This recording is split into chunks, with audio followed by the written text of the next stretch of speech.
Hi everyone. Welcome back to Etymology Explorer. In this video, we will explore existentialism, its origins, the development of the term itself, its philosophical evolution over time, and its core message. Existentialism is not just a school of thought but a way of confronting the human condition, focusing on freedom, responsibility, and the search for meaning in an often indifferent or absurd world. The origins of existentialism, early thinkers and ideas. In the 17th and 18th centuries, philosophers such as Blaise Pascal and Immanuel Kant wrestled with existential questions, particularly the limits of human reason and the tension between faith and doubt. However, it was the Danish philosopher Søren Kierkegaard, 1813 to 1855, who is often considered the father of existentialism. Kierkegaard argued that each individual must create their own meaning in life, as external systems, whether religion, science, or philosophy, cannot provide it for them. He introduced the concept of the leap of faith, emphasizing personal responsibility in choosing one's beliefs. Another key figure was Friedrich Nietzsche, 1844 to 1900, who famously declared that God is dead, warning that without a divine moral order, humanity must create its own values. Nietzsche introduced the idea of the Übermensch, Overman, a person who overcomes societal norms and moral constraints to live authentically. By the early 20th century, existentialist ideas became more formalized. Martin Heidegger's Being and Time, 1927, laid the groundwork for existential thought by focusing on authenticity, anxiety, and being toward death. Around the same time, Karl Jaspers and Gabriel Marcel explored similar themes. However, the word existentialism in French, did not gain widespread use until the 20th century. The etymology of the term existentialism, from existential plus ism, borrowed from German Existentialismus. Many assume that Jean-Paul Sartre invented the term existentialism, but in reality, it had already been used before him. Jean-Paul Sartre was responsible for its widespread use, but its history can be traced back much further. 1849, the Danish philosopher Søren Kierkegaard, often considered the father of existentialism, used the phrase existensforhold, condition of existence, and discussed existentiel pathos, laying the conceptual groundwork. Interestingly, Kierkegaard's own name means churchyard or graveyard in Danish, Kierkegaard, an oddly fitting connection given his deep reflections on faith, despair, and mortality. 1919. The German term Existentialismus appears, refining these ideas. 1941. The modern term existentialism is adopted in French, existentialism, and English, replacing earlier formulations. Sartre and his contemporaries cement its meaning as a philosophical movement. Ultimately, the term existentialism comes from the Latin existere, meaning to exist, to emerge, or to stand out. Though the philosophy itself predates the term, existentialist ideas have been explored for centuries. The evolution of the term existentialism. Early uses of the term. 19th century. Existence in philosophy.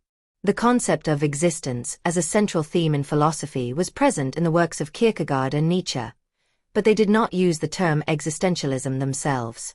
1910s to 1920s. The first recorded uses of existentialism. The French philosopher Gabriel Marcel was one of the first to use the term existentialism in the 1920s. He applied it to his Christian existentialist approach, which emphasized human existence, freedom, and personal experience over abstract rationalism. 1930s. Existential thought gains momentum. The German philosopher Karl Jaspers also discussed existence as a key philosophical concept, emphasizing individual freedom and transcendence. Martin Heidegger, while exploring similar ideas, rejected the label existentialist. Sartre and the popularization of the term. Although existentialism was already in circulation, Jean-Paul Sartre was responsible for making it famous. In 1945, he delivered a public lecture titled, Existentialism is a Humanism, where he explicitly identified existentialism as a movement. After this, the term became widely associated with Sartre and his circle, including Simone de Beauvoir and Albert Camus. Thus, while Sartre did not invent the term, He gave it its modern meaning and widespread recognition. The rise of existentialism in the 20th century. Existentialism became especially influential in the mid-20th century, particularly after World War II. The horrors of war, totalitarianism, and the Holocaust left many questioning traditional ideas of morality, meaning, and human nature. In response, existentialists emphasized radical freedom, personal responsibility, and the struggle to create meaning in an indifferent universe. Key figures of 20th century existentialism. Jean-Paul Sartre, 1905 to 1980, defined existentialism as a philosophy of freedom and responsibility. His famous claim that existence precedes essence means that humans are not born with a predetermined purpose but must define themselves through their choices.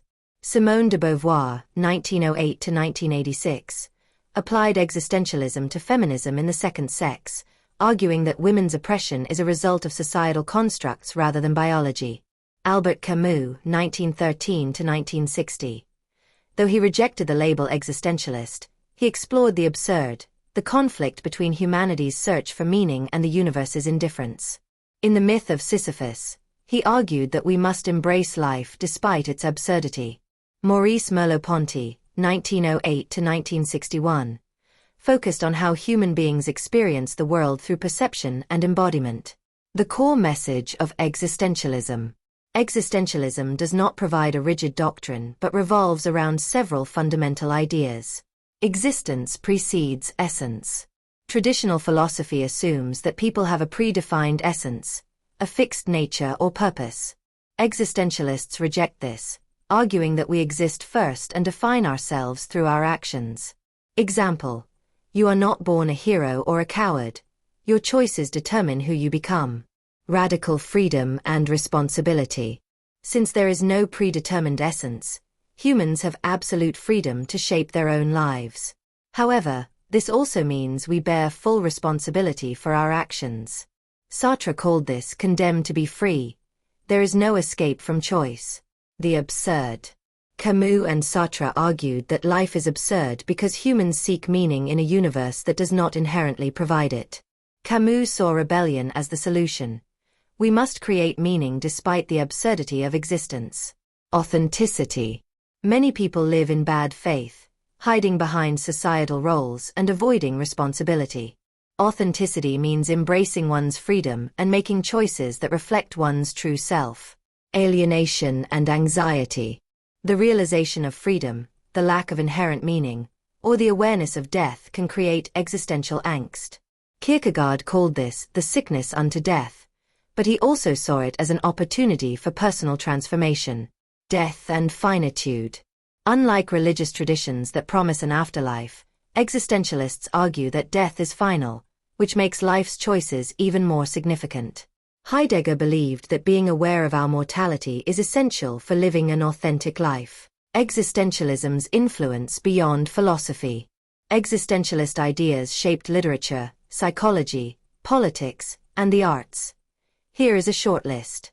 Literature: Franz Kafka, The Trial, Fyodor Dostoevsky, Notes from Underground, and Samuel Beckett, Waiting for Godot. Psychology: Viktor Frankl, Man's Search for Meaning, and Rollo May applied existentialism to psychotherapy.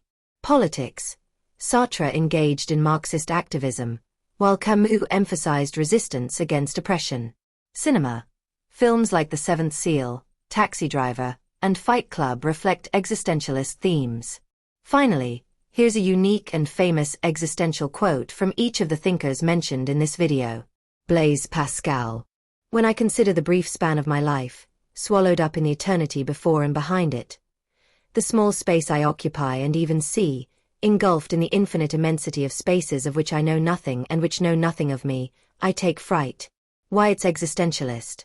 Pascal reflects on human insignificance in the vastness of time and space, leading to existential anxiety, an idea later central to existentialist thought. His wager on faith also anticipates existentialist themes of personal choice in an uncertain universe. Immanuel Kant. Man must be disciplined, for he is by nature raw and wild. Why it's existentialist. Kant's emphasis on human autonomy, moral responsibility, and self-discipline influenced later existentialists like Kierkegaard. Though not an existentialist himself, his idea that humans create moral laws for themselves foreshadows Sartre's notion of radical freedom and responsibility. Søren Kierkegaard. The most painful state of being is remembering the future, particularly the one you'll never have. Friedrich Nietzsche. He who has a why to live can bear almost any how. Martin Heidegger. Every man is born as many men and dies as a single one. Karl Jaspers.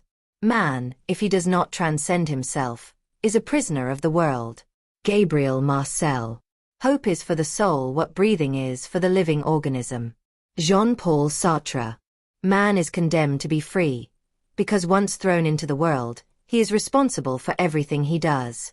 Simone de Beauvoir. One is not born, but rather becomes, a woman. Albert Camus. The only way to deal with an unfree world is to become so absolutely free that your very existence is an act of rebellion. Maurice Merleau-Ponty. The body is our general medium for having a world. Conclusion. Why does existentialism matter today? Even though existentialism peaked in the mid-20th century, its themes remain deeply relevant today. In a world where traditional belief systems are often questioned, and individuals face unprecedented choices about their identities and futures, existentialist ideas continue to offer insight. At its core, existentialism challenges us to embrace our freedom, take responsibility for our lives, and live authentically in a world that does not provide easy answers. The question is, how will you define your own existence? That was your daily dose of etymology, presented to you by Arabella. I hope to see you soon in the next video.